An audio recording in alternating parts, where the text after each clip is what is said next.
भाई आपको पता है कि पवन सिंह और ज्योति सिंह ने जब शादी किया था उसके बाद भाई उन दोनों के बीच कुछ अच्छा रिश्ता नहीं रहने के कारण उन दोनों के बीच तलाक हुआ था। लेकिन अभी कुछ समय पहले ही उसमें वो दोनों आपस में मिल गए और जब भाई काराकाट से चुनाव पवन सिंह लड़ रहे थे उसी टाइम पे उन दोनों का मिलन हुआ था फिर से। तो भाई अभी तक जो है कि केस वापस नहीं लिया गया है। ज्योति सिंह ने अपना केस वापस ले लिया है लेकिन पवन सिंह ने अपना केस अभी तक वापस नहीं लिया है। तो बातें आप लोग समझ सकते हो कि पवन सिंह ने अभी तक भाई केस वापस नहीं लिया। आप समझ सकते हो कि कितना दिन हो गया। चुनाव में मान लो कि अगर पवन सिंह बिजी भी थे लेकिन अभी क्या कर रहे हैं पवन सिंह, अभी उनको मतलब अपनी पत्नी से ज्यादा जरूरी गाना है। आप मतलब वो गाना में लगे हुए हैं, इस सब चीजों पर वो उतना ध्यान नहीं दे रहे हैं, उतना केस पर ध्यान नहीं दे रहे हैं। अपने तलाक अपनी पत्नी के साथ फिर से रह रहे हैं लेकिन भाई केस अभी तक चल ही रहा है। भाई मेरा तो मानना ये है कि जो भी हुआ उन दोनों के बीच में अगर वो सारी बातें भुलाकर फिर से ज्योति सिंह को एक्सेप्ट करते हैं तो इससे अच्छी बातें और कुछ नहीं हो सकती भोजपुरी इंडस्ट्री के लिए और पवन सिंह के करियर के लिए भी। क्योंकि भाई पूरा बिहार की नज़र इन दोनों की जोड़ी पर है और पवन सिंह ऐसा नहीं कर सकते कि सिर्फ चुनाव के लिए ही अपना काम निकला और फिर उसको ज्योति सिंह को अकेले छोड़ देंगे। अगर ऐसा करते हैं तो पवन सिंह को भी भाई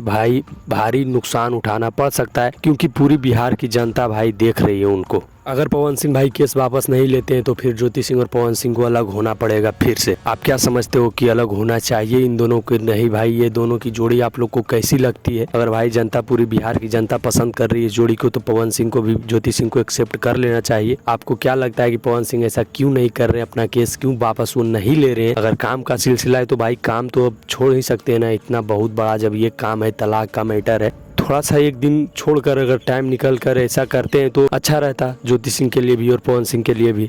बाकी आपको जो भी लगता है कमेंट में जरूर बताइएगा। भाई हमारे चैनल को सब्सक्राइब कर लीजिए और ये वीडियो देखकर आपको कैसा लगा कमेंट में जरूर बताइएगा। भाई मिलते हैं किसी नेक्स्ट वीडियो में किसी अच्छे टॉपिक के साथ। जय श्री राम।